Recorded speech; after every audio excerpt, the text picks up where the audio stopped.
এই আন্দোলন কর্মসূচির মাধ্যমে আমাদের দাবি দাবা আদায় করতে পারি, সেই হিসেবে আমাদের এই কর্মসূচি ঘোষণা করা। তাই আমি আজকে এই গেট মিটিং এর মধ্য দিয়ে আগামী সপ্তাহে যেসব কর্মসূচি আছে সেই কর্মসূচি ঘোষণা করছি। আপনারা সবাই স্বতঃস্ফূর্তভাবে আগামী দিনে যেসব কর্মসূচি আছে আপনারা সবাই সম্মিলিতভাবে এবং আন্তরিকতার সাথে সেই কর্মসূচি পালন করবেন। আমরা আজকে গেট মিটিং এর মধ্য দিয়ে এই আন্দোলন কর্মসূচি ঘোষণা করছি।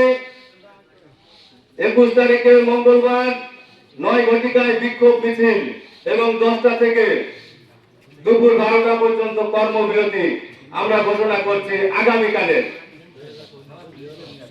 আর আজকে তো গেট মিটিং এর মধ্য দিয়ে আমরা এই কর্মসূচি ঘোষণা করছি।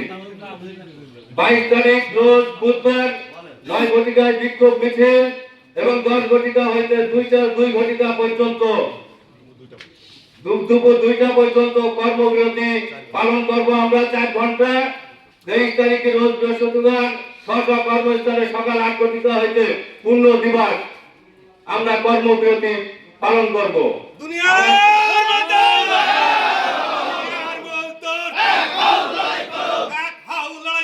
আমাদের শ্রমিক কর্মচারী দীর্ঘদিনের দাবি আজ থেকে 15-16 বছর মৌসুমীর থেকে স্থায়ী হওয়ার জন্য অনেক মানুষ, অনেক শ্রমিক তারা দীর্ঘদিন ধরে এই পদে কর্মরত আছে। কিন্তু আমাদের প্রাণের দাবি মৌসুমীর থেকে স্থায়ী সমন্বয়। এই সমন্বয়টা আমরা আমাদের 3-4টে চেয়ারম্যান এখান থেকে আমাদের মন্ত্রণালয় থেকে আমাদের কর্পোরেশন থেকে চলে গেল, কিন্তু ইতিপূর্বে আমাদের দাবি কোনো পূরণ হয়নি। আমাদের নতুন চেয়ারম্যান আসছে, কিছুদিন আগে আমাদেরকে আশ্বস্ত করিল, কিন্তু গত কয়েকদিন আগে আমরা ঢাকায় যে ফেডারেশনের মিটিংয়ে আমরা পূর্ণাঙ্গ আশ্বস্ত হয়নি। তাই আমরা আমাদের পেটের তাগিদে আমাদের শ্রমিকের দাবির পরিপ্রেক্ষিতে আমাদের রুটি রুজির জন্য আমাদের এই যে আন্দোলন হচ্ছে আমাদের মৌসুমীর থেকে স্থায়ী সমন্বয় এবং পে কমিশনের নাই 15% যে মর্গ ভাতা প্রণোদন ভাতা যেটা দেওয়া হয়েছে সেটা মজুরি কমিশনও দিতে হবে। সাথে সাথে সরকার যে ঘোষণা দিতে যাচ্ছে পে স্কেল, সে পে স্কেল পে কমিশনের নাই মজুরি কমিশনও ঘোষণা করতে হবে, এই আশা। আপনারা জানেন যে সমস্ত সেক্টর যে সমস্ত শ্রমিক আছে সেই শ্রমিক ছাড়া কোনো দেশ উন্নতি হতে পারে না। অথচ এই শ্রমিকের ভিতরে আমরা দীর্ঘদিন চেষ্টা চালিয়ে যাচ্ছি যে কর্মস্থ শ্রমিক তৈরি করা, অথচ এই শ্রমিক আমরা তৈরি করতে পারছি না।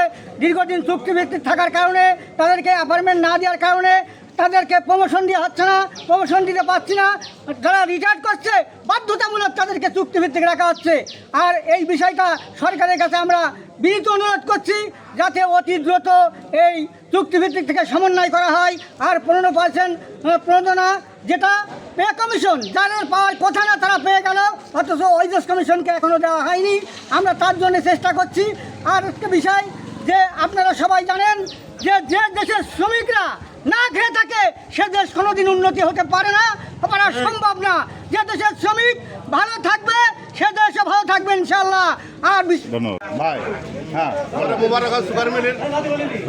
কর্মচারী ইউনিয়নের পক্ষ থেকে এবং ফেডারেশনের পক্ষ থেকে দক্ষিণ শুভেচ্ছা এবং সালাম রইল। আসসালামু আলাইকুম।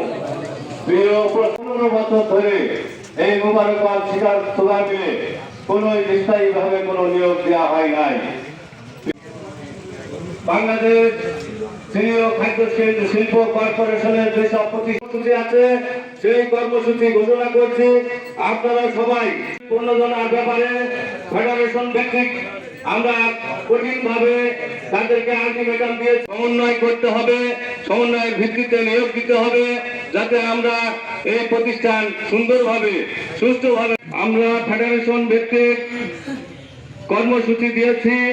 সেই কর্মসূচি সারা বাংলাদেশে যতগুলো সুগার মিল আছে সেই সুগার মিল কর্মসূচির মাধ্যমে আমাদের দাবি দাবা আদায় করতে পারি, সেই হিসেবেই আমাদের পরবর্তীতে আমরা সিরিজ আকারে কর্মসূচি দিয়েছে।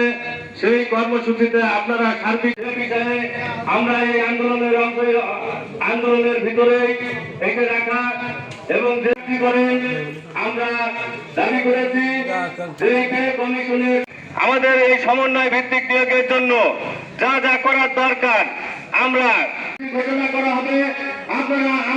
আপনারা আমাদের সাথে থেকে সবাই ঐক্যবদ্ধ হবে।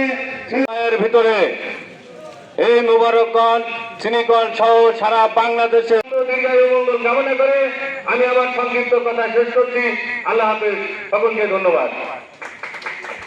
শ্রমিক কর্মচারী ভাই ও বোনেরা, আপনারা এইমাত্র সাধারণ সম্পাদক সাহেব আমরা যেহেতু নতুন সরকার গঠন করেছে, আমরা সরকারকে